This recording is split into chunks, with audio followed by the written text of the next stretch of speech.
صلوات اللہ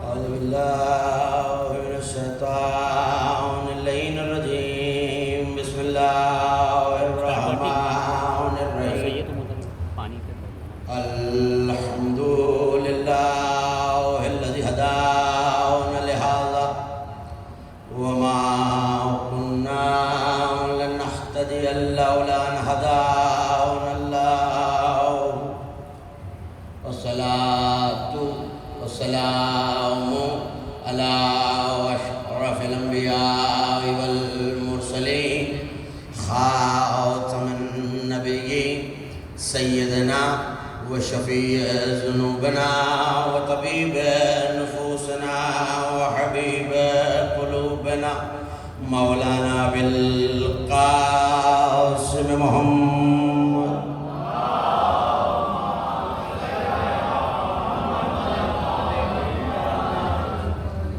وأهل بيته الطيبين الطاهرين المعصومين المظلومين الميامين الذين ذهب الله عنهم الرجس وطهرهم تطهيرا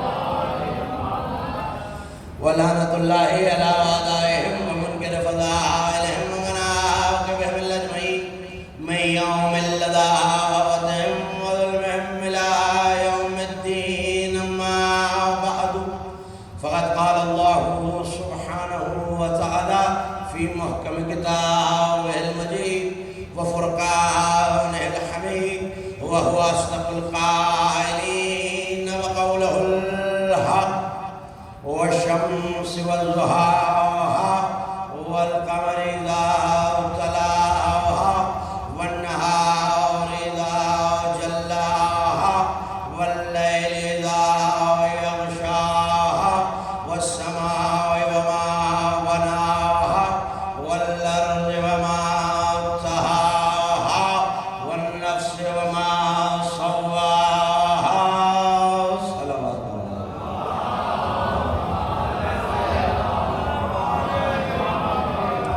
معصوم فرماتے ہیں بلند آواز سے درود پڑھنے سے دل و سکینہ اور نفاق دونوں دور ہو جاتا ہے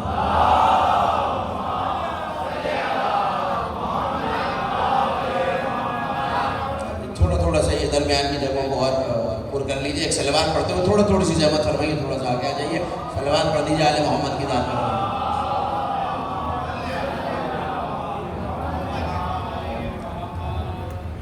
سلسلہ مجالس تفسیر قرآن زیر انتظام مرکزی تنظیم عزاداری پاکستان آپ حضرات سماعت فرما رہے ہیں اور یہ اس کے دوسرے خمسے کی آخری تقریر ہے بعنوان سورہ مبارکہ والشمس۔ میں اپنی جانب سے اور منتظمین و باقیان کی جانب سے آپ تمام حضرات کی تشریف آوری پر شکر گزار بھی ہوں اور دعا گو بھی ہوں کہ پروردگار دام اندر ہمیں سخن اس ذکر کو منعقد کرنے میں جو کوئی بھی شامل ہے ملکہ کونین جناب سیدۃ النساء العالمین صلوات اللہ وسلام اللہ علیہا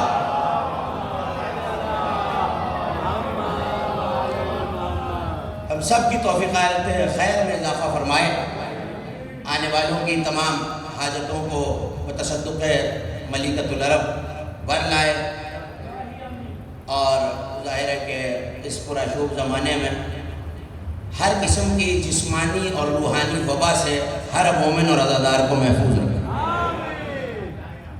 گفتگو اپنے آخری مراحل میں داخل ہو چکی ہے اور 11 آیتوں کی تفسیر اور تعویل دونوں میں نے آپ کے حوالے کی۔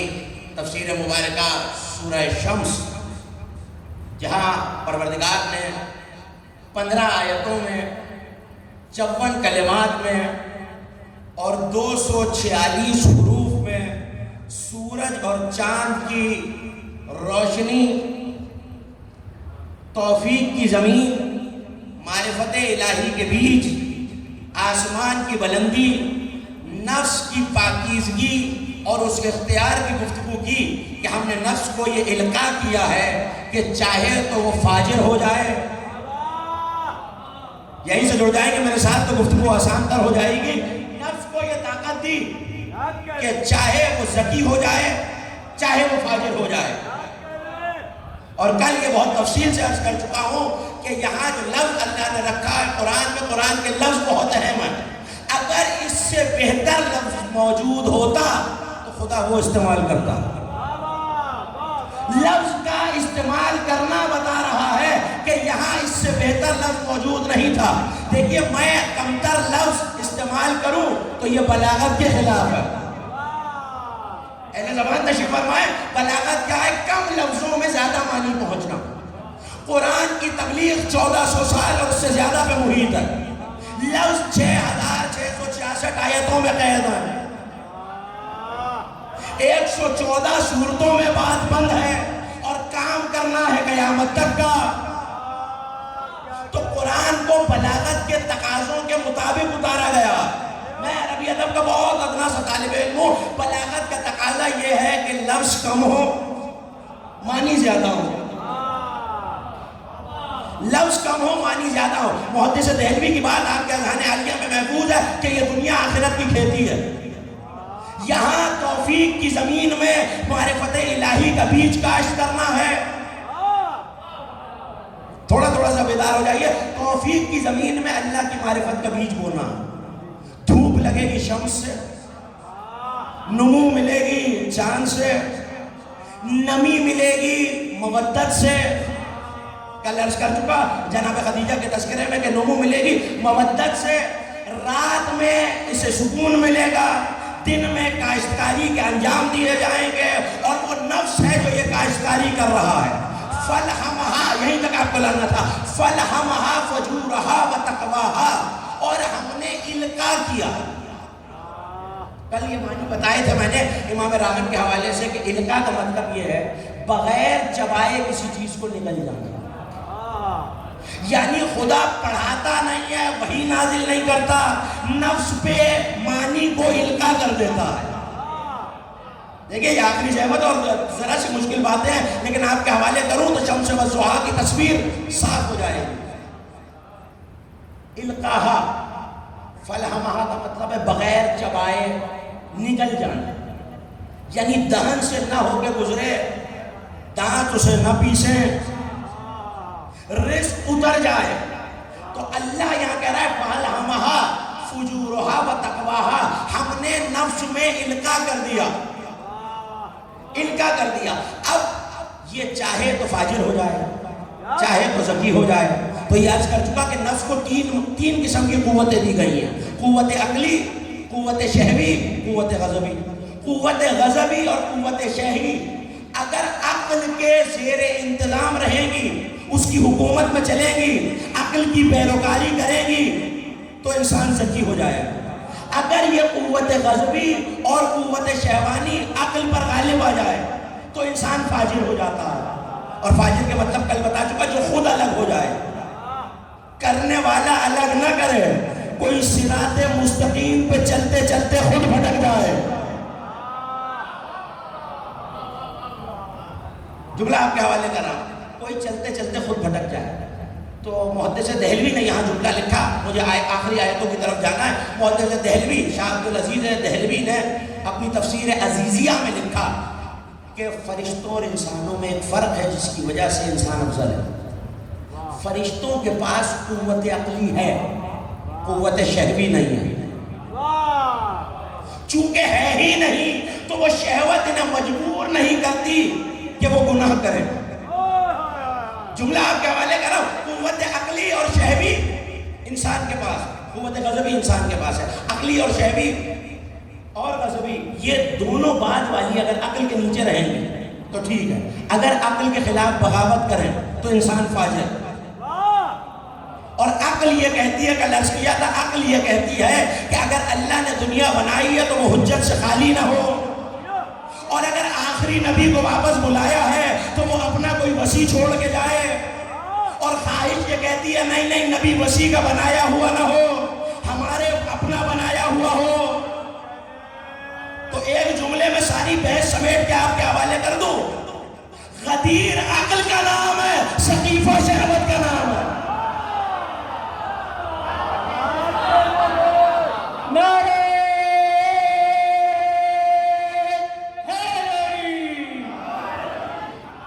میں متصل ہو گیا کل کی تقریر سے. غدیر عقل کا نام ہے. اگر قوت عقلی غالب رہے گی تو غدیر کی طرف جاؤ گے، غدیر کی طرف جاؤ گے تو سقی بنو گے، سقیفے کی طرف جاؤ گے تو فاجر ہو جاؤ گے. اگر ہر شخص بیدار ہو جائے تو اگلا جملہ کہوں. تو انہوں نے لکھا کہ فرشتوں میں کون لکھ رہا ہے؟ محدث دہلوی، ان کا تعلق میں نے عرض کیا تھا کہ شاہ ولی اللہ کے خاندان سے. انہوں نے لکھا کہ فرشتوں کے پاس یہ نہیں. یہ دلیل ہے اس بات پر کہ بشر، انسان فرشتے سے افضل ہے. کس بنیاد پر؟ کہ وہ اپنی قوت شہوانی اور غضبی کو قوت عقلی کے تابع رکھتا ہے. جو تابع رکھتا ہے وہی انسان ہے. جس کی شہوی قوت عقل پہ غالب آ جائے وہ حیوان ہے. ایک جملہ سن لیا، دوسرا بھی آپ کی نظر. غدیر عقل ہے، سقیفہ قوت شہوانی ہے. تو پھر مجھے اجازت دیجئے، محدث دہلوی نے لکھا عقل کے پیچھے انسان جاتا ہے، شہوت کے پیچھے حیوان جاتا ہے. جو غدیر کو مانے وہ انسان ہوتا ہے.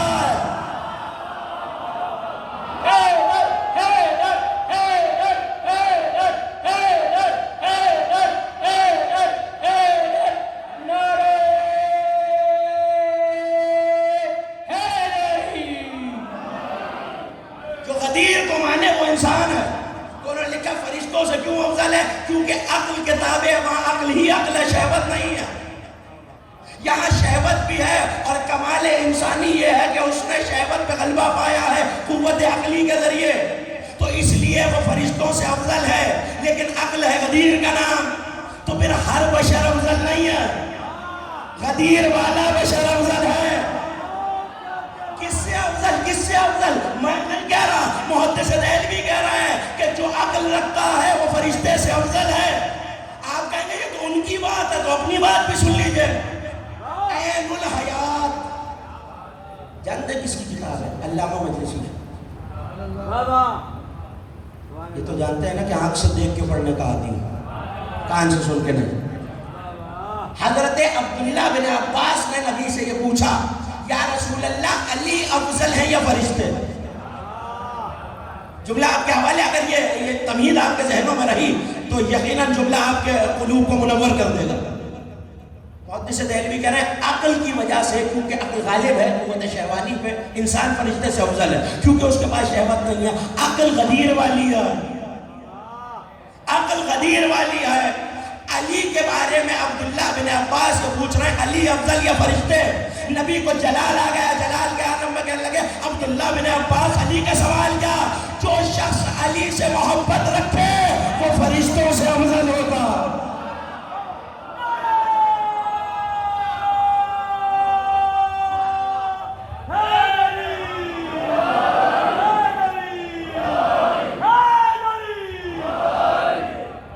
محدث دہلوی کی تمہید کے بعد اب کسی کو نبی کے اس قول پہ حیرت نہیں ہونی چاہیے.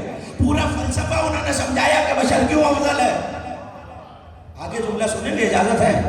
صلوات پڑھیے اتنی بلند آواز سے، مجھے پتا چلا.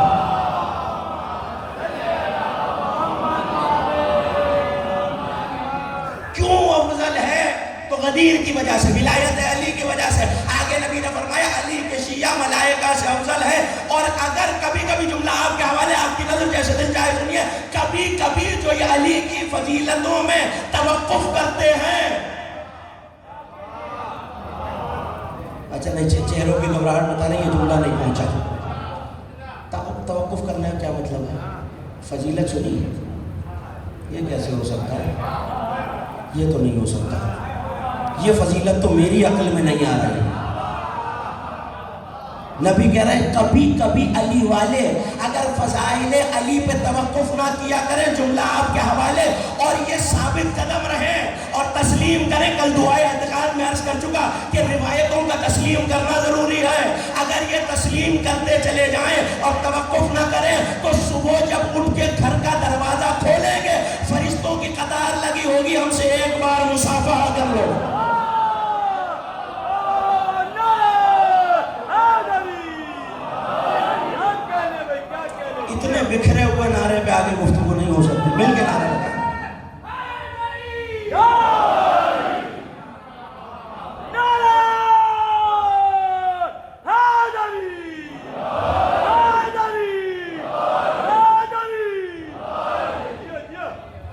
دعائے اعتقاد کے جملے عرض کیے تھے، انی لا اشق بالاعمال وان زکت، میں اپنے اعمال کو، امام کاظم کہہ رہا ہیں، میں اپنے اعمال کو قابل وثاقت، قابل بھروسہ نہیں سمجھتا، میں انہیں نجات کا باعث مالک نہیں سمجھتا۔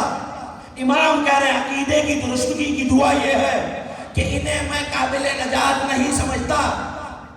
رمضان کا مہینہ ہے، دعاؤں کا مہینہ ہے، تلاوتوں کا مہینہ ہے، دعا تو سنتے چلیے، جہاں ہر طرح کی دعا مانگتے ہیں وہاں عقیدے کی دعا مانگی۔ امام نے کیا بتایا تھا؟ میں اپنے اعمال کو قابل وثاقت، قابل نجات نہیں سمجھتا الا بولایت علی، بغیر ولایت علی کے، ان کے فضائل کی روایتوں کی قبولیت کے اور ان کے فضائل کو برداشت کرنے کے۔ اس کا مطلب ہے نفس اگر ذکی ہوگا تو فضیلت علی سننے سے ہوگا۔ کل جملہ نہیں کہا تھا، آج کہہ رہا ہوں، زمانہ کتابیں لکھ لکھ کے، کتابیں پڑھ پڑھ کے ڈھونڈ رہا ہے تزکیہ نفس کیا ہے۔ جملہ آپ کے حوالے اور کچھ نہیں ہے، فضیلت علی کی مجلس تزکیہ نفس ہے۔ نعرہ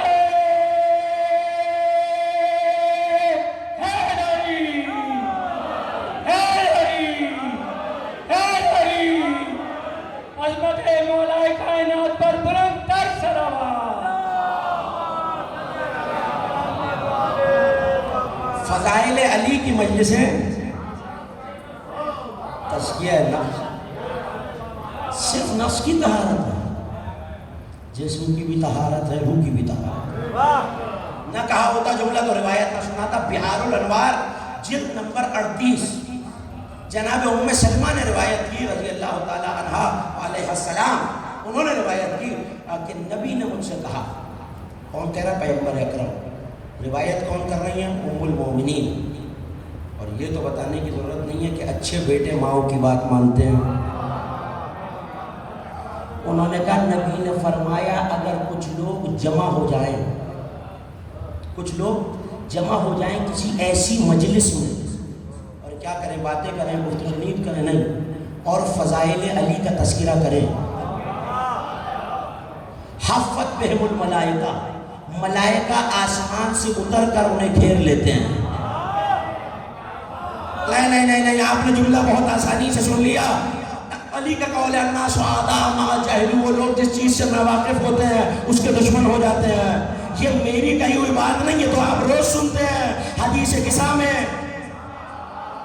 جب یہ حدیث کہیں پڑھی جائے گی ملائکہ گھیر لیں گے، الا ان یتفرقوا، جب تک وہ الگ نہیں ہو جاتے۔ تو حدیث سنیے، جناب ام سلمہ کہہ رہی ہے ملائکہ گھیر لیتے ہیں، نبی نے فرمایا، اور جب تک وہ فضیلت علی کرتے رہتے ہیں یہ ملائکہ انہیں گھیر کے استغفار کرتے رہتے ہیں۔ مجلس ختم ہو جاتی ہے، لوگ چلے جاتے ہیں۔ اچھا ضروری نہیں ہے کہ مجلس اسی طرز پہ ہو رہی ہے۔ ہمارے ہاں مجلس کا ایک تصور یہ ہے کہ حدیث قصہ ہوگی، سوستانی ہوگی، سلام ہوگا، نہیں، یہ بھی مجلس ہے، لیکن جہاں دو مومن بیٹھ کے علی کا تذکرہ کر لیں، یہ شاید آپ چہرے بتانے میرا جملہ پہنچ گیا، چاہے وہ کہیں ہو، باپ بیٹا بیٹھے ہیں کھانے کی میز پہ، علی کا تذکرہ ہے، مجلس ہو رہی ہے۔ اور جملہ کہوں، یہ تو زندگی کی بات ہے، جنازہ قبر میں ہے، آپ شانہ ہلا کے بتا رہے ہیں علی تیرا امام ہے، تو بیٹھے ہیں، مجلس ہو رہی ہے۔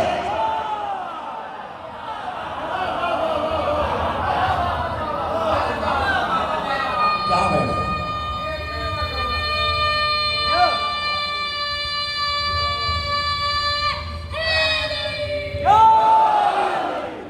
جس مجلس میں بھی بیٹھے اور علی کا تذکرہ کریں تو ملائکہ استغفار کرتے ہیں۔ پھر کیا ہوتا ہے؟ اچھا یہ عام ملائکہ نہیں ہے، ملائکہ تو سما، ہوا میں بھی ملائکہ ہیں، خلا میں بھی ملائکہ ہیں، آسمان میں بھی ملائکہ ہیں، اور اتنے ہیں کہ دل دھرنے کی جگہ نہیں ہے۔ یہ ملائکہ کرتے کیا؟ مجلس ختم ہوئی، یہ اڑ کے آسمانوں پہ جاتے ہیں، اور وہاں دیگر ملائکہ بھی ہوتے ہیں، تو وہ ان سے پلٹ کے، حوالہ میں نے دے دیا آپ کو، پلٹ کے کہتے ہیں تم میں سے ایسی خوشبو آ رہی ہے، اس سے زیادہ آسان کر کے شاید میں بیان نہ کر سکوں، تم میں سے ایسی خوشبو آ رہی ہے جو ملائکہ میں سے نہیں آتی۔ میں نوجوان بھائیوں کے لیے آسان کر دوں، یہ بزرگ تشریف فرمائیں، آپ 4 عناصر سے بنے، آگ، ہوا، مٹی، پانی، عناصر ہے، فرشتوں کے بھی کچھ عناصر ہیں، حیرت اس بات کی نہیں ہے کہ بشر کہے تم میں سے خوشبو آ رہی ہے، ملائکہ کہہ رہے ہیں. اور خلقت ملائکہ میں ایک جز، جیسے آپ میں ہوا ہے، آگ ہے، مٹی ہے، پانی ہے، ان میں ایک جز خوشبو ہے. جو بنے ہوئے ہی خوشبو کے ہیں وہ کہہ رہے ہیں تم میں سے ایسی خوشبو آ رہی ہے جو ملائکہ میں سے نہیں آتی، کہاں سے آ رہے ہو؟ تو وہ پلٹ کے جملہ آپ کے حوالے، یہ تو آپ کی فضیلت ہے، یہ علی کے ذکر کا کرم ہے. کہاں سے آ رہے ہو؟ کہ ایسی مجلس میں تھے جہاں فضائل علی پڑھے جا رہے تھے، مومن سانس لیتے جاتے تھے، ہم ان کی سانسوں سے معطر ہوتے جاتے تھے.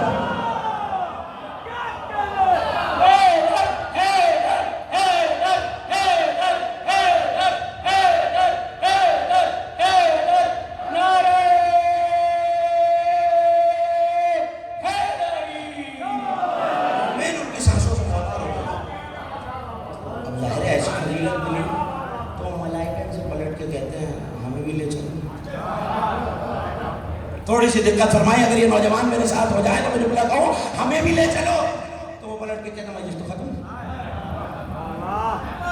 پتہ چلا جو مجلس کے وقت مصروف ہوتا ہے پھر حسرت رہ جاتی ہے. تو کہنے لگے مجلس میں لے چلو، مجلس تو ختم ہو گئی، مومنین تو اپنے گھر چلے گئے. اب آئے زمانہ اور فرش عزا کی عظمت سمجھے. بڑا عجیب جملہ کہہ رہا ہوں، اگر آپ تک پہنچ گیا 5 دن کی محنت وصول ہو جائے گی. یاد رہا اور کسی زمانے میں آپ نے دعا دی تو میرے لیے قابل تحسین بھی ہے، قابل فخر بھی ہے.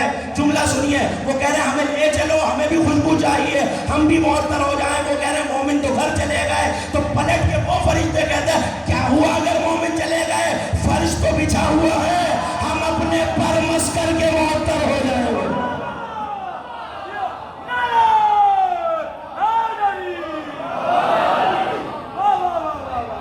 اس فرش کی عظمت.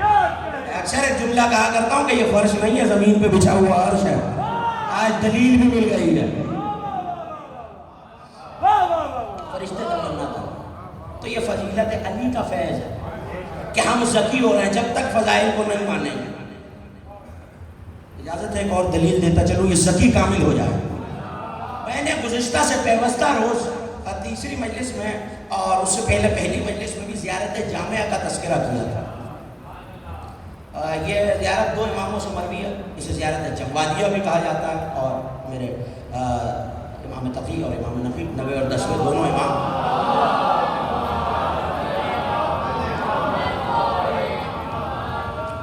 دونوں ائمہ سے مروی ہے. اور اس میں یہ لفظ موجود ہے، عجیب جملے کا ہے، نفس کے ذکی ہونے کو یاد رکھیے. بکم ائمہ سے خطاب کر کے تمام ائمہ کی زیارت ہے. یہ بتا دیتا ہوں کہ جب سب پہ ایک ساتھ سلام کرنا ہو تو ایسے کرو، اور سارے عقیدت کی الجھنوں کے حل زیارت جامعہ میں موجود ہیں. ایسے سلام کرو. کیسے؟ ایک جملہ سنانا ہے سر. بکم طیب لولادتنا وطہارت لنفسنا والتزکیۃ لنا وکفارۃ لذنوبنا. اے آل محمد، یہ جو ہم آپ کی ولایت دل میں لیے بیٹھے ہیں، اس سے ہوتا کیا ہے؟ اس آپ کی ولایت جس سے اللہ نے ہمیں خاص کیا ہے، جو ہمارے لیے خاص رکھی ہے، کاش کہ علی والے سمجھ جائیں کہ ہم ولایت کے لیے خاص ہوئے ہیں. یہ جو ولایت، جملہ سنیے، یہ جو ولایت ہمارے لیے خاص کی ہے اللہ نے، اور آپ کی ولایت جو دل میں، اس سے ہمیں فائدہ کیا ملا ہے؟ طیب لولادتنا، اس سے ہماری ولادت پاک ہو گئی ہے. کیا کہے؟ میں چاہتا ہوں کہ یہاں رک کے شرح کریں. ہماری ولادت پاک ہو گئی. کس کی وجہ سے؟ ولایت کی وجہ سے، محبت علی کی وجہ سے، محبت ائمہ کی وجہ سے. بچہ ابھی دنیا میں آیا ہے، ابھی تو علی سے محبت کرے گا، ابھی تو فضائل سنے گا، ابھی تو مجلس میں جائے گا، ابھی تو ماتم کرے گا، ابھی تو معجزے سنے گا. یہ ابھی سے ولادت پاک کیوں ہو رہی ہے؟ ولایت کی وجہ سے. اس کا مطلب ہے ولایت پیدائش کے وقت پاک نہیں ہو رہی. یہ کوئی سلسلہ ہے، میں ممبر پہ ہوں گا فرض ادا پہ، یہ سلسلہ ہے جو پہلے سے جڑا ہوا ہے. میں یہاں روک کے سیرت کا ایک واقعہ آپ کے حوالے کروں، شاید کوئی تصور واضح ہو جائے، اور کئی مقامات پہ عرض کیا، اور سیرت کی تمام تر کتابوں میں تقریباً موجود ہے۔ نبی کے پاس ایک باپ آیا اپنے بیٹے کو لے کے اور کہنے لگا یا رسول اللہ یہ مجھ سے بد تہذیبی اور جسارت کرتا ہے۔ بہت احتیاط سے کہہ کے گزر رہا ہوں، میں ممبر پہ ہوں، تقدس ہے اور تقاضا ہے ممبر، ملوزہ خاطر ہیں، پلٹ کے کہنے لگے ولد الحرام، نبی کے لفظ۔ تلوار کھینچی، گھر آیا، زوجہ کے گلے پہ تلوار رکھ کے کہنے لگا تو نے میرے عمر میں خیانت کی ہے۔ اس نے کہا کس نے کہا؟ کہ نبی نے۔ کہ نبی کی عزت کی قسم میں نے کوئی خیانت نہیں کی۔ معاملہ الجھ گیا، لے کے بارگاہ رسالت میں آیا، توجہ ہو جائے ایک ایک مومن کی، رسالت میں آیا اور آ کے کہنے لگا یا رسول اللہ آپ کہتے ہیں کہ یہ خبیث البلاد ہے، وہ کہتی ہے میں نے خیانت نہیں کی، آپ کے فرمان پہ شک نہیں کیا جا سکتا، وہ آپ کی عزت کی قسم کھا رہی ہے۔ کہنے لگے جو میں کہہ رہا ہوں وہ ٹھیک ہے، جو تو سمجھ رہا ہے وہ غلط ہے۔ پتہ چلا کبھی کبھی حدیث ٹھیک ہوتی ہے، جو لوگ سمجھ رہے ہوتے ہیں وہ غلط ہوتا ہے۔ اس نے کہا فرزند رسول پھر آپ فرمائیے کہ تو ایک دن گزر رہا تھا بازار سے اور ایک ٹھیلے پہ کھجوریں رکھی تھی، تو نے اٹھا کے کھا لی، دو باتیں تھیں، یا تو قیمت دیتا، مجھے نہیں پتا کون بیدار ہے اور کسے روزوں نے تھکا دیا ہے، یا تو ان کھجوروں کی قیمت دے دیتا یا مالک کو راضی کر لیتا۔ چونکہ تو نے دونوں کام نہیں کیے، نہ مالک کو راضی کیا نہ کھجوروں کی قیمت دی، تو وہ رزق حرام ہو گیا۔ اسی رزق سے جب وہ تیرے جسم میں گیا تو بچے کا نطفہ پیدا ہوا، چونکہ ولادت رزق حرام سے ہوئی ہے، یہ سبب ہے۔ کیا کھایا تھا اس نے؟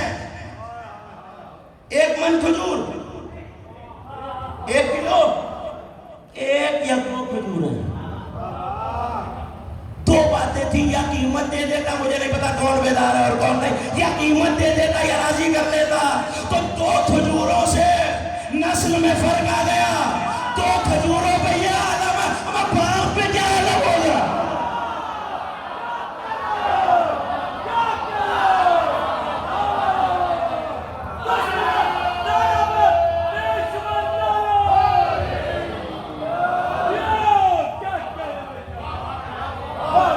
اتنی بلند صلوات بھی بڑھیا ہے محمد کی ذات۔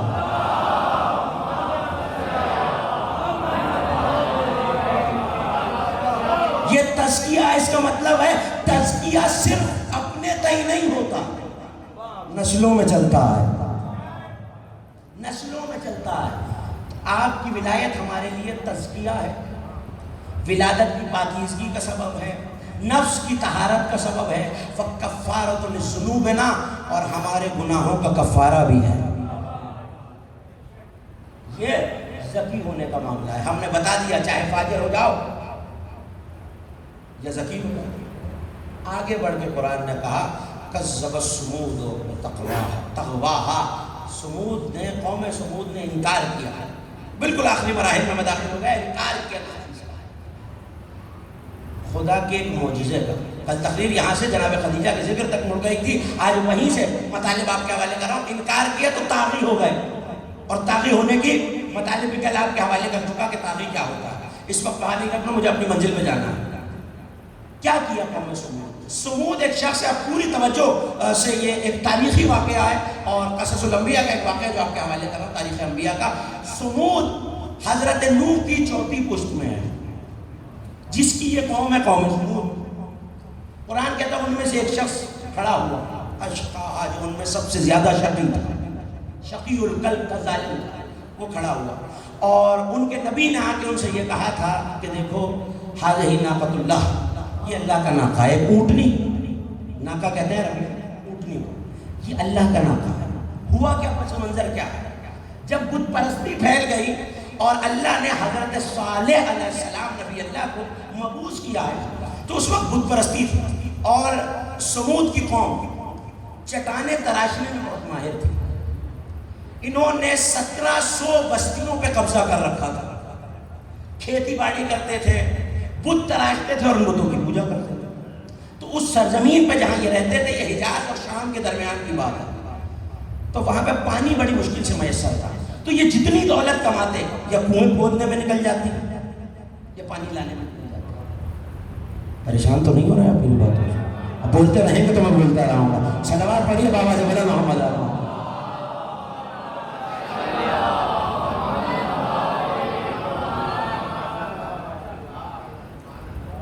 قوم سمود یہ پس منظر پہنچنا بہت ضروری ہے۔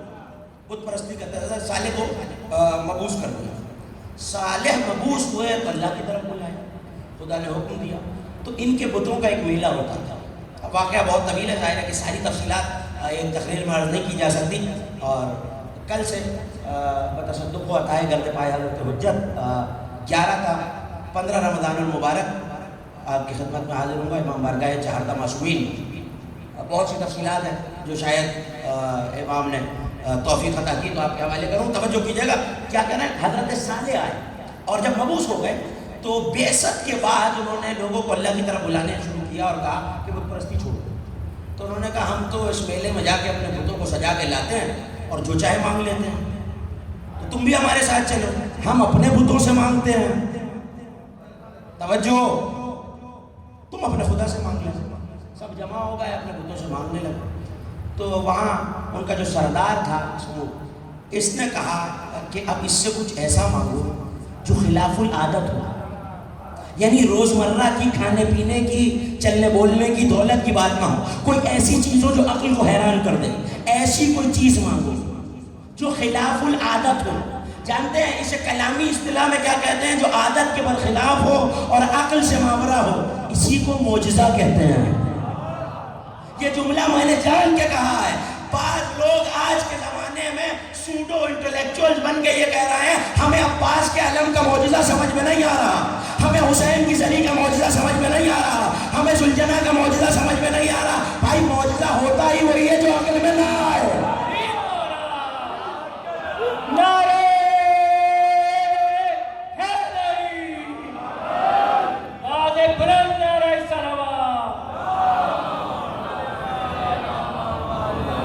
یہ تعریف کوئی مکتب تشیع کی نہیں ہے، تمام فرقوں اور فقہوں نے یہی تعریف کی ہے معجزے کی، خارق العادات، عادات سے باہر، عقل سے مانگا۔ تو وہ کہہ رہے ہیں ایسی ہی کوئی چیز، یعنی نبی سے معجزہ مانگا گیا کہ اچھا کیا چاہتے ہو؟ میرا خدا قادر ہے، عاجز نہیں، جو کہو گے عطا کر دے گا۔ سامنے ایک بہت بڑی چٹان تھی، جس وادی میں ان کے وہ میلہ ہوا کرتا تھا، وہ جلسہ ہوا کرتا تھا جہاں ان کے بت آتے تھے، تو کہنے لگے کہ یہ قاسمیہ نام کی چٹان ہے، ہم یہ چاہتے ہیں اس چٹان کے برابر اسی چٹان میں سے ایک اونٹنی تمہارا خدا نکالے، وہ اونٹنی، وہ ناکا باہر آئے، اس کا سر سیاہ رنگ کا ہو، باقی سارا جسم سفید ہو۔ توجہ کرتے رہیے گا، یہ جملے محفوظ ہوتے رہیں گے تو جملے کا لطف آئے گا۔ سیاہ رنگ کا سر، سفید رنگ کا جسم، جسد کتنا بڑا اس چٹان جتنا، اور وہ بہت اونچی چٹان تھی۔ آپ کے ہو سکتا ہے کہ تصور میں اونٹنی ہو یا ناکا ہو آپ کے زمانے کا، یہ وہ نہیں ہے۔ اگر عام اونٹنی ہوتی تو پھر معجزہ کیسا؟ عام اونٹنی تھی تو پھر معجزہ نہیں تھا، اس چٹان کے برابر، فرض کر لیجئے کم از کم اس دیوار کے برابر، تب بھی حیرت کی بات ہے۔ اور اصحاب نبوی نے یہ روایت کیا کہ 60 مربع گز کی زمین تھی جس پہ وہ بیٹھا کرتی تھی، 60 گز۔ اب تصور کر لیجئے کہ کتنی اونچی ہوئی۔ یہ محدث دہلوی لکھ رہے ہیں، انہوں نے لکھا 60 گز کی چوکور زمین تھی جس پہ وہ بیٹھا کرتی تھی، نشانات اس دور میں بھی موجود تھے۔ یہ اونٹنی آئے اور ہمارے سامنے ایک بچہ بھی جنے۔ اب ظاہر ہے کہ بچہ اونٹنی سے پیدا ہوگا تو بچہ جب پیدا ہو تو چھوٹا ہوتا ہے، انہوں نے کہا نہیں بچہ چھوٹا نہ ہو، اسی کے برابر ہو۔ ایک تو چٹان سے اونٹنی نکلے، اب یہ تو نہ ہونے والی بات تھی، مگر وہ کہاں جانتے تھے کہ کس قادر مطلق سے مانگ رہے ہیں اور نبی سے معجزہ مانگ رہے ہیں۔ اب کچھ مومن تو تھے ان کے ساتھ، آئے چٹان کے سامنے، واقعہ بہت طویل ہے، میں مختصر کر کے آپ کے حوالے کروں، مصلی بچھائے۔ وہ مومن جو اس وقت صالح پہ ایمان لائے تھے پیچھے کھڑے ہوئے، تو لگانا پڑا، 2 رکعت نماز پڑھی، اور ایسے میں اب سمود کی قوم نے انہیں گھیرا ہوا، مل کر دیکھ رہے، انہیں گھیرا ہوا، انہوں نے نماز پڑھی، ابھی سجدہ شکر کیا تھا کہ چٹان میں سے اونٹ کے رونے کی آواز آئی. اونٹ پھٹا, چٹان پھٹی اور اونٹ باہر آیا, اور اونٹ جنگل کی طرف گیا. وہ جو اونٹ بھی ناکا تھا وہ جنگل کی طرف گیا, واپس آیا تو اس نے انہی کے سامنے ایک بچہ دیکھا جو اسی اونٹنی کے برابر تھا, سفید جسم, سیاہ چہرہ. یہ جو ان کا سردار تھا وہ قدموں میں گرا, اور قدموں میں گر کے کہنے لگا, میں معافی چاہتا ہوں, میں معذرت چاہتا ہوں, میں نے قدرت خدا پہ شک کی. تمہارا خدا سچا, ہمارے بت جھوٹے. تمہارا خدا سچا, جملے محفوظ کرتے رہیے گا, ہمارے بت جھوٹے. مگر اس وقت کے کچھ سرداروں نے, ظاہر ہے کفر تو کفر ہوتا, کج فہمی تو کج فہمی ہوتی ہے, کوتا عقلی تو کوتا عقلی ہوتی ہے, پلٹ کے کہنے لگے ہم تو ایمان نہیں لائیں گے. تو یہ روش بڑی پرانی ہے, معجزہ دیکھ کے بھی ایمان نہ لانا. ایمان نہیں لائے تو حضرت صالح نے کہا کہ تم وعدہ خلافی کر رہے ہو, تم نے وعدہ کیا تھا کہ معجزہ دیکھ لو گے تو ایمان لاؤ گے. کہا نہیں لاتے ایمان. کہا اچھا ایمان نہ لاؤ, مگر اب اس ناکے کی بے حرمتی نہ کرنا اور اس کے بچے کی. اگر کرو گے تو تم پہ عذاب آ جائے گا, جب تک یہ رہے گی تب تک عذاب نہیں آئے گا. حجت کا معجزہ ہے. اب محدث دہلوی کا پہلا نتیجہ آپ کے حوالے, اور تقریر کی وجہ سے ختم ہو گئی, سورہ شمس کی تقریر تفسیر ختم ہو گئی. کیا کہہ رہے محدث دہلوی, جب تک یہ رہے گا, صالح نے کہا تب تک عذاب نہیں آئے گا. تو آگے انہوں نے لکھا, خدا کے کچھ ایسے بندے ہوتے ہیں جو اتنے برگزیدہ ہوتے ہیں کہ ان کے جانور اتنے بابرکت ہیں. نہ جملہ مکمل ہو جائے پھر دیتے رہیے گا. ان کے جانور اتنے بابرکت ہیں کہ وہ عذاب سے بچاتے ہیں, بقا کی ضمانت ہے. زمانے کو صالح کی اونٹنی سمجھ آ گئی, حسین کا زلزلہ سمجھ میں نہیں آیا. لبیک یا حسین, لبیک یا حسین, لبیک یا حسین, لبیک یا حسین, لبیک یا حسین, لبیک یا حسین. نعرہ حیدری, نعرہ حیدری, باز بلند نعرہ سلوات.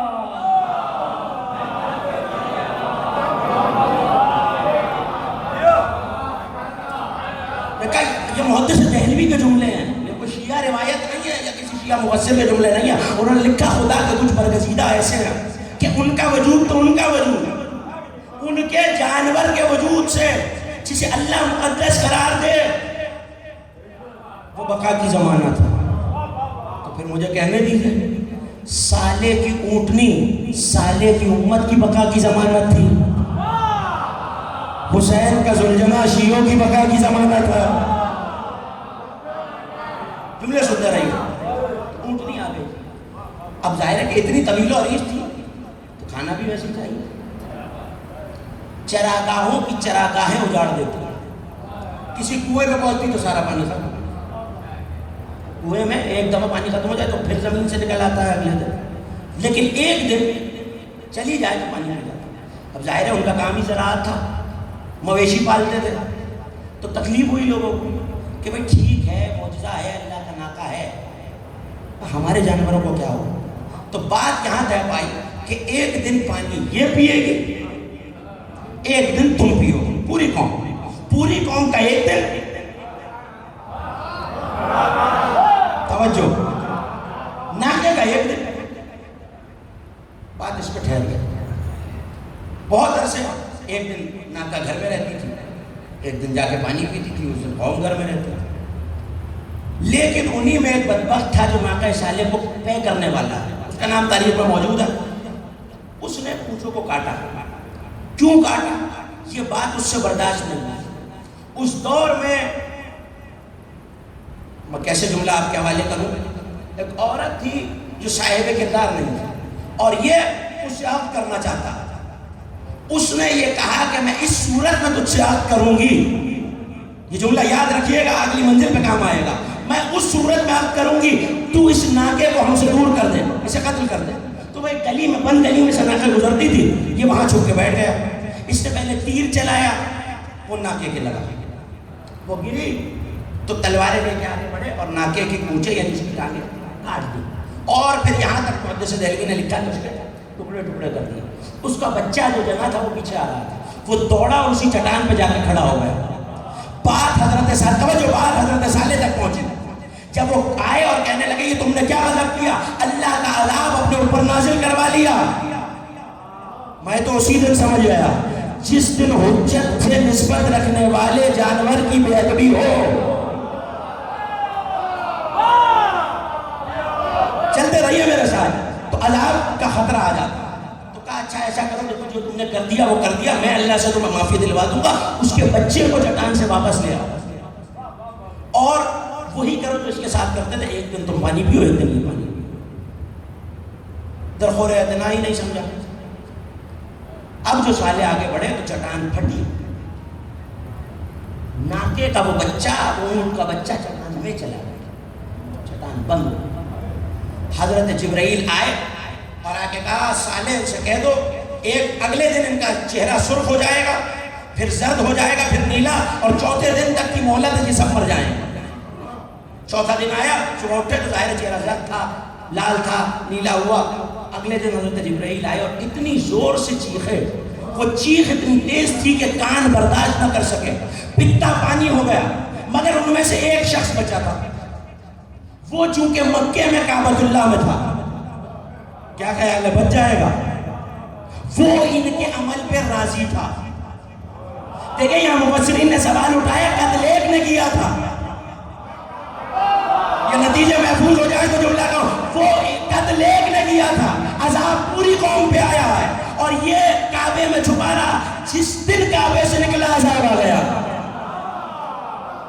جس دن کعبے سے نکلا, جملہ یاد رکھا, جس دن کعبے سے نکلا پوری قوم پہلے مر چکی ہے, یہ کعبے سے نکلا عذاب آ گیا.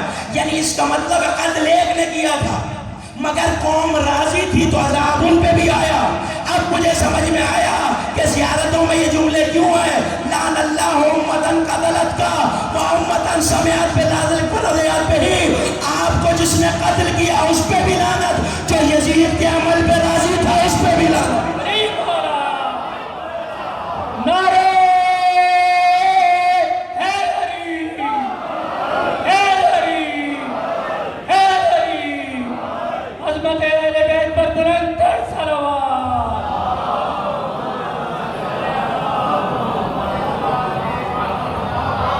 نتیجہ نزدیک تر آتا جا رہا ہے.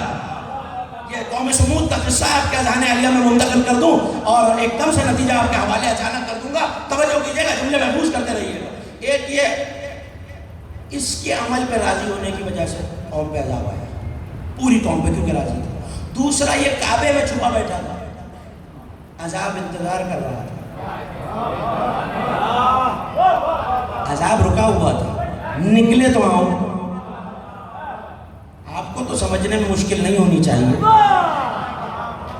آپ نے تو ایسا ایک واقعہ سنا ہوا ہے, آگ کا گولا آسمان پہ آ گیا تھا, رکا ہوا تھا, آج بھی رکا ہوا ہے. توجہ کیجئے, ایک اس پر راضی ہونے کا عذاب آیا. دوسرا یہ کہ ایک عورت کی وجہ سے اس کے حق مہر کے لیے اس نے اللہ کے معجزے کو قتل کیا. اب یہاں بہت کلیدی بات ہے جس تک مجھے آپ کو لانا تھا, اور یہ 5 دن کی گفتگو کا نتیجہ ہے. بات یہ ہے کہ ناقہ صالح کو ناقۃ اللہ کیوں کہا, ناقہ صالح کیوں نہیں کہا. 6 سے زیادہ مقامات کو قرآن میں ناقہ صالح, ناقۃ اللہ, ناقۃ اللہ, ناقۃ اللہ.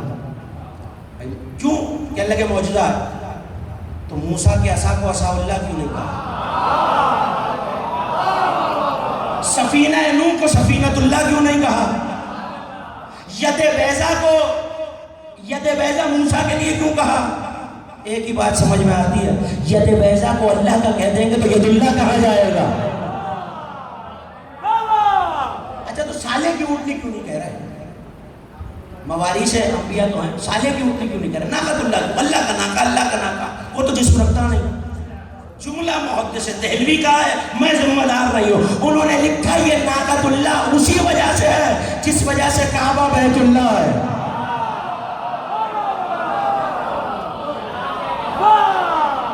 دوسری وجہ, مجھے نہیں پتا کہ آپ داد کیوں کہہ رہے ہیں اور کعبہ بیت اللہ کیوں ہوا. یہ محدث دہلوی کا جملہ ہے کہ انہوں نے کہا جس وجہ سے بھی ہے, مجھے اس پہ بحث نہیں کرنی, جس وجہ سے کعبہ بیت اللہ, اس وجہ سے یہ ناقۃ اللہ. دوسری بات، چونکہ یہ بغیر ماں باپ کے پیدا ہوا، نہ کسی اونٹ کے سلط میں رہا، نہ اونٹنے کی بطن میں. یہاں مکتب تشیع کے علماء نے اور خود بعض میں محدث دہلوی نے بھی اعتراض اٹھایا کہ یہ وجہ نہیں ہو سکتی جو مفسرین نے بیان کی ہے. اگر ماں باپ نہ ہونے کی وجہ سے اس کی نسبت اللہ کی طرف سے ہے تو پھر عیسیٰ کو ابن اللہ ٹھیک کہہ رہے ہیں. وہاں بھی باپ نہیں تو نسبت اللہ کی طرف ہوگا. تو کیا یہ وجہ نہیں؟ وجہ کیا ہے؟ آپ کے ذہن میں بھی یہ سوال ہوگا جن جو مجلسوں میں تشریف فرما ہوتے ہیں، صاحبان فہم و فراست تشریف فرمائے، مجلسی مجمع ہے. میرے ذہن میں یہ سوال ہے، کیوں کہا ناقۃ اللہ، اللہ کا ناقہ؟ دیکھیے میری ایک سواری ہے، یا شمس الحسن صاحب کی سواری ہے، یا علی رضا صاحب کی سواری ہے، ان کی سواری ہے، کسی اور سے منسوخ نہیں ہو سکتی، ان سے مخصوص ہے. اب چاہے ان کا بیٹا چلائے، میں نے دیکھ کے کہا بھائی شمس صاحب کی گاڑی کھڑی ہے، میں نے یہ تو نہیں کہا کہ ان کے بیٹے کی، چاہے یہ دے دے.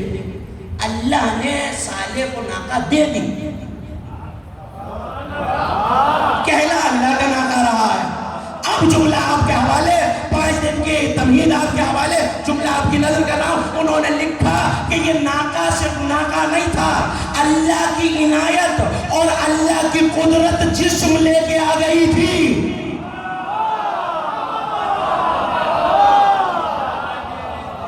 ہمسا ختم ہو گیا. اللہ کی عنایت اور اللہ کی قدرت جسم کا روپ لے کے آ گئی تھی، اس لیے اسے ناقۃ اللہ کہا. اور یہ معجزہ تھا صالح کے لیے، صالح کا کمال بنا. یہ 3 لفظ یاد رکھیے گا، صالح کا کمال ہے، اللہ کی عنایت ہے، اللہ کی قدرت ہے، اور یہ ناقہ ہدایت کے لیے آئی. اس کا مطلب ہے قدرت الہی ناقے میں سمٹ آئی ہے. محدث دہلوی لکھ رہا ہے، میرے مسلک کا حوالہ نہیں ہے. انہوں نے لکھا قدرت الہی ناقے میں سمٹ آئی، اللہ کی عنایت ناقے سے سمٹ آئی. اس کا مطلب ہے اب ناقے کا جو جسم ہے وہ اللہ کی قدرت ہے. ناقے میں قدرت مجسم ہونا سمجھ میں آ گئی، اور علی کہتے ہیں انا قدرت اللہ.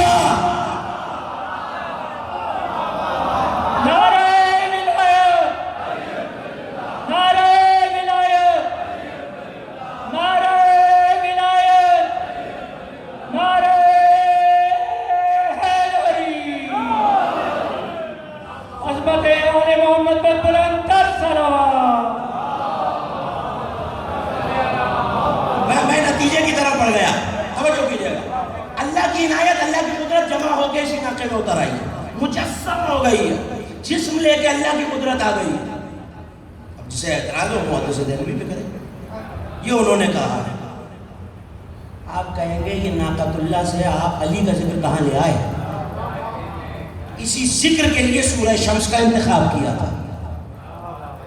شیعہ سنی کتابوں میں محدث دہلوی نے بھی اور 1 درجن سے زیادہ حوالے پیش کر سکتا. انہوں نے سب نے لکھا کہ نبی نے یہاں یہ حدیث ارشاد فرمائی ہے کہ اولین و آخرین میں 2 شقی ترین لوگ ہیں.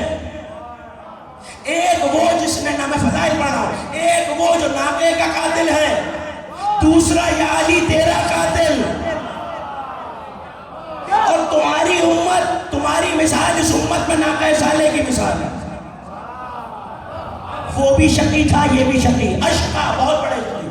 اولین میں ناقہ صالح کا قاتل، آخرین میں آپ بولیں گے تو بات علی کا قاتل یا علی ابن ملجم. وہاں قدرت مجسم ہے، یہاں قدرت مجسم ہے. وہ ایک ناقہ جو صالح کا معجزہ، اس لیے اللہ کا ناقہ کہا چونکہ اس میں اللہ کی قدرت تھی. علی ہے سراپا قدرت الہی کا مظہر. تو نبی کیا کہہ رہا ہے؟ نبی سب سے بڑا شقی وہ یا جو ناقہ صالح کا قاتل، یا علی جو تمہارا قاتل. تو یہاں محدث دہلوی نے بڑا سامنے کا سوال اٹھایا، آپ کو بھی اٹھانا چاہیے. ناقہ صالح کے قاتل نے قتل کیا تو امت پہ عذاب آ گیا. تو محدث دہلوی نے آگے لکھا ہم پہ اب تک عذاب کیوں نہیں آیا؟ علی کو بھی تو شہید کیا ہے. لیکن انہوں نے پوری تفصیل لکھی ہے، میں اس وقت عرض نہیں کر سکتا. جس نبی کے معجزے کا انکار کیا عذاب آ گیا. عصائے موسیٰ کا انکار کیا عذاب، سفینہ نوح کا انکار کیا عذاب. ابراہیم کے معجزوں کا انکار کیا عذاب. وہ کہہ رہے ہیں کہ جب ناقے کو قتل کرنے پہ عذاب آ رہا ہے اور پوری قوم پہ ایک بندے کی وجہ سے آ رہا ہے, تو یہ ابن ملجم کے قتل کی وجہ سے مل کر دیکھ رہے, ابن ملجم کے قتل کی وجہ سے امت مسلمہ پہ عذاب کیوں نہیں آیا؟ جملہ آپ کے حوالے, نتیجہ آپ کے حوالے. انہوں نے لکھا کہ عذاب یوں نہیں آیا کہ وہ اس کے فعل پہ راضی تھے اور ہم علی کے قاتل پہ لعنت کرتے ہیں.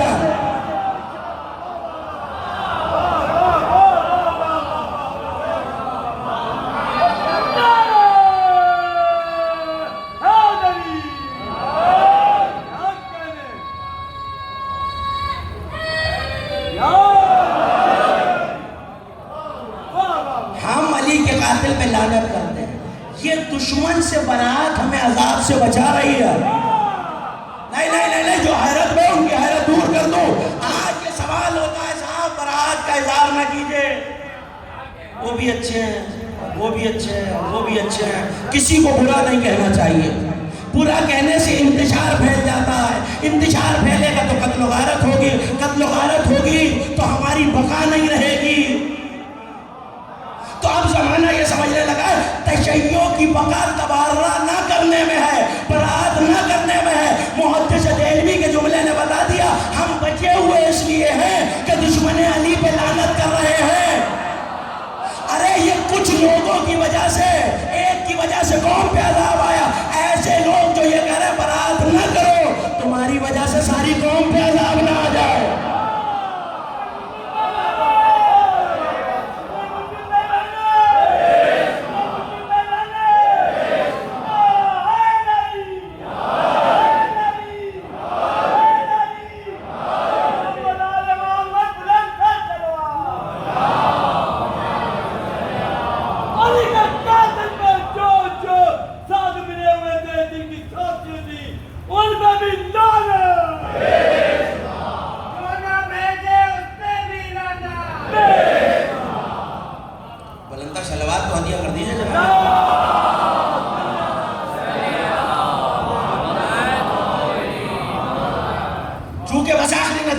تمام ہو گئی, مجھے اجازت دیجئے. انہوں نے کیا کہا؟ چونکہ ہم علی کے قاتل پہ, علی کے دشمن پہ لعنت کرتے ہیں.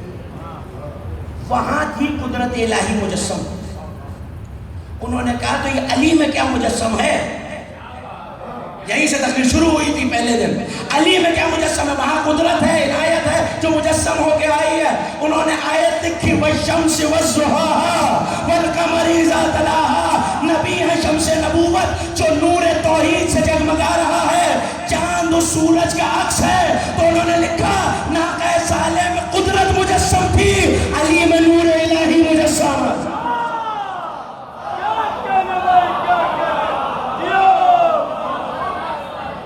اب وقت نہیں ہے کہ میں اس کی تفصیل اور تشریح میں جاؤں. علی میں نور الہی مجسم ہے, اور اب جو علی سے لڑے وہ نور الہی بجھانے کی کوشش کر رہا ہے. یہ ان کا جملہ ہے, جو علی سے لڑے وہ نور الہی بجھانے کی کوشش کر رہا ہے. یہ تھا ناقہ صالح. آخری بات, تقریر ختم ہو گئی. یہ تھا ناقہ صالح جسے اللہ نے اپنی قدرت سے پہاڑ سے نکالا تھا, مگر پھر بھی زمین پہ بنا تھا. میں نے کچھ اور ناقے بھی دیکھے ہیں, اجازت دیں آپ کے حوالے کر لوں. پڑھیے بلند آواز سے لگائیے.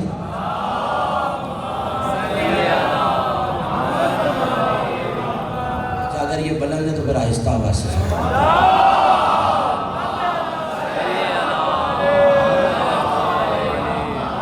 یاد رکھیے گا, ہم نے ناقہ صالح کو قتل کرنے والے پہ امت راضی تھی تو امت پہ عذاب آیا.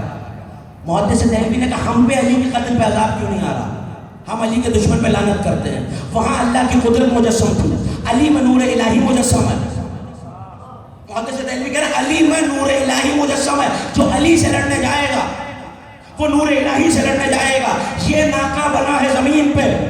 صاحب صحیفۃ الابرار نے لکھا کہ نبی نے فرمایا جب میں معراج سے واپس آیا تو میں نے عرش کے نیچے اونٹوں کی ایک قطار دیکھی. توجہ, ایک ایک مومن کی توجہ میری طرف ہو جائے. اونٹوں کی قطار نہ مجھے پہلا نظر آتا تھا نہ آخری. یہ اسد علی زیدی نہیں کہہ رہے, آپ نہیں کہہ رہے, کوئی عالم نہیں کہہ رہا. وہ کہہ رہا ہے جو بیٹھے بیٹھے قیامت پہ نگاہ ڈال لیتا ہے. نہ مجھے پہلا نظر آتا ہے نہ آخری. اونٹوں پہ صندوق لگے ہوئے ہیں. روایت شاید آپ نے سنی ہو مگر بالکل تازہ نتیجہ آپ کے حوالے کر رہا ہوں. اونٹ نہ پہلی قطار میں نہ پہلا نظر آ رہا ہے نہ آخری. اونٹوں پہ صندوق ہے. پالنے والے یہ قطار کیا ہے؟ پہلے جبرائیل سے پوچھا جبرائیل قطار کیا ہے؟ کہ سرکار میں تو خادم ہوں آپ مالک ہیں. آپ کے صدقے میں کائنات بنی ہے خدا سے پوچھ لیجیے.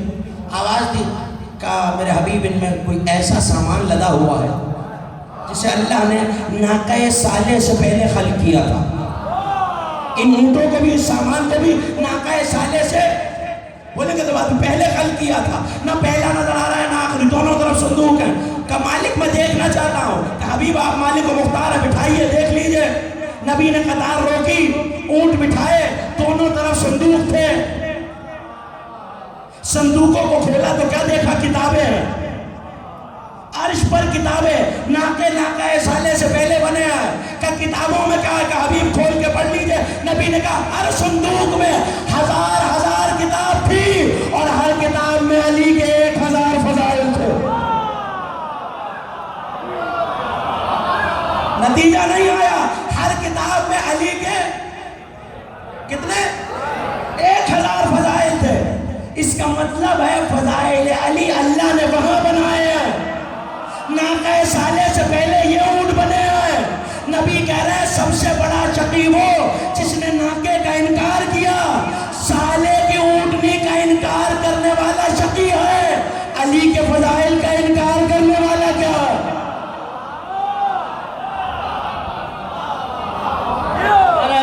محمد والے محمد بلند تر صلوات.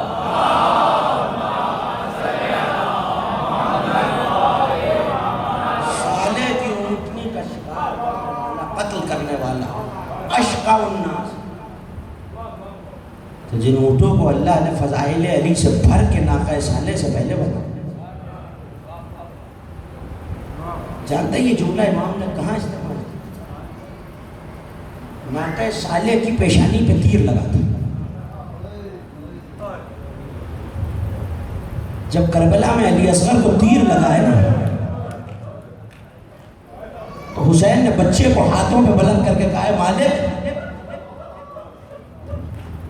میرا بچہ ناقہ صالح سے کم تو نہیں ہے. اجرکم اللہ. آپ کی آوازیں بلند ہو گئی. یہ فضیلت کا انکار تھا اور بغض تھا جس نے ناقہ صالح کو قتل کرایا. حسین نے بھی پسر سعد سے پوچھا تھا کہ میں نے شریعت کو بدل دیا؟ کیا میں نے قرآن بدل دیا؟ کہا نہیں حسین. کہا میرے قتل پہ کیوں آمادہ؟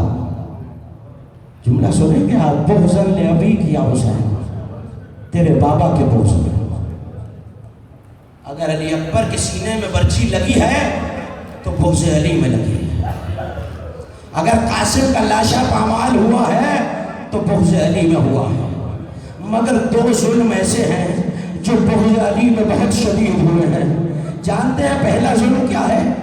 علامہ سید مہدی بحر العلوم سے کسی نے سوال کیا تھا, جو گئے ہیں کربلا کو تعریف کر سکتے ہیں, جو نہیں گئے مولا ذکر کے طفیل غریب کے روزے کی زیارت کرائے. عباس کے روزے میں ایک سرداب ہے. کسی نے سید مہدی سے پوچھا تھا ہم نے مسائب میں آپ سے سنا ہے عباس بڑا طویل القامت تھا, کا صحیح سنا ہے؟ وہ سرداب میں اترے تو انہوں نے سروں کو دیواروں سے مارنا شروع کیا. سید مہدی نے پوچھا کیا ہوا؟ کہ سید ہم نے مجلس میں سنا ہے عباس کا قد طویل تھا, کا بالکل طویل تھا.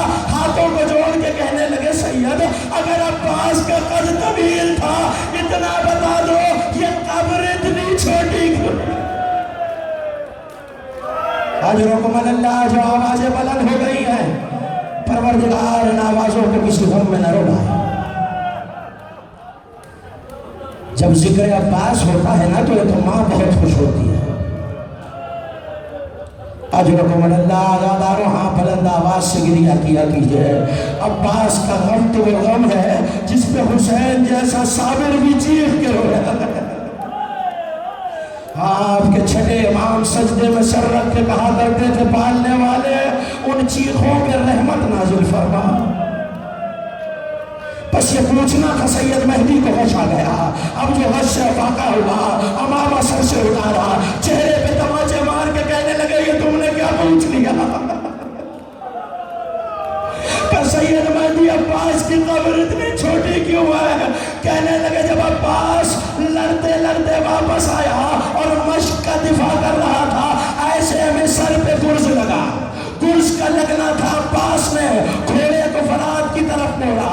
اب جو موڑا تو ایک ساتھ ساری فوج نے حملہ کیا اور ایک اعلان کیا گیا. وہ اعلان عجب تھا دادارو, ارے کربلا کی زمین لرز گئی, آواز آئی جسے علی سے بدلہ لینا. اجرکم اللہ. سید مہدی کہتے ہیں عباس کے جسم کے ٹکڑے ٹکڑے کیے گئے, نیزوں پہ اٹھاتے جاتے تھے, کہتے جاتے تھے اس کے بھروسے ہو جائے. اجرکم اللہ. ایک ظلم سن لیا نا آپ نے, بس دو جملے سن لیجئے. ایک ظلم بغض علی میں عباس پہ ہوا ہے, اور سنو کہ دوسرا ظلم کہاں ہوا ہے. جب اسیروں کا قافلہ باب الساعت پہ پہنچا اور علی کی بیٹیاں آئی تو ایسے میں آواز دی گئی, لوگوں جو بدر کا بدلہ لینا چاہے, جو احد کا بدلہ لینا چاہے, علی و بطول کی بیٹیاں. بس یہ کہنا تھا, کہیں سے پتھر برسا, کہیں سے کھولتا ہوا.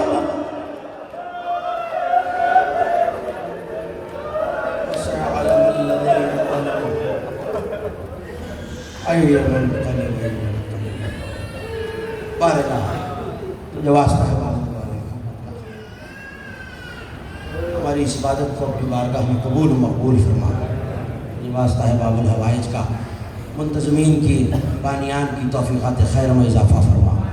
تمام حاجتوں کو برلا. جو مومن اس فرش پہ جو حاجت لے کے آیا, پالنے والے کو جو واسطہ ہے غازی عباس باب الحوائج کا, ان کی حاجتوں کو برلا. پالنے والے بڑا پورا شوب زمانہ ہے, ہر عزادار, ہر ماتمدار, ہر محب اہل بیت کی حفاظت فرما. پالنے والے اس ملک پاکستان کو جس میں ہم تیری عبادت اور حسین کی عزاداری کرتے ہیں ہمارے لیے امن کا گہوارہ بنا دے. پالنے والے جو بیمار ہیں, بیمار کربلا شفاء کاملہ و عاجلہ عطا فرما. پالنے والے جو بے اولاد ہیں انہیں بتصدق جناب علی اصغر اولاد نرینہ عطا فرما. جو قید ہیں انہیں بتصدق آل محمد رہائی عطا فرما. جو مقروض اور تنگ دست ہیں غیب کے خزانے سے ان کے قرض کو ادا کر دے. ہماری لاکھوں کروڑوں دعاؤں کی سب سے بڑی دعا یہی ہے, ہمارے وارث کے ظہور میں تعجیل فرما. ربنا تقبل منا انک انت السمیع العلیم بجاہ محمد و اہل بیتہ الطیبین الطاہرین.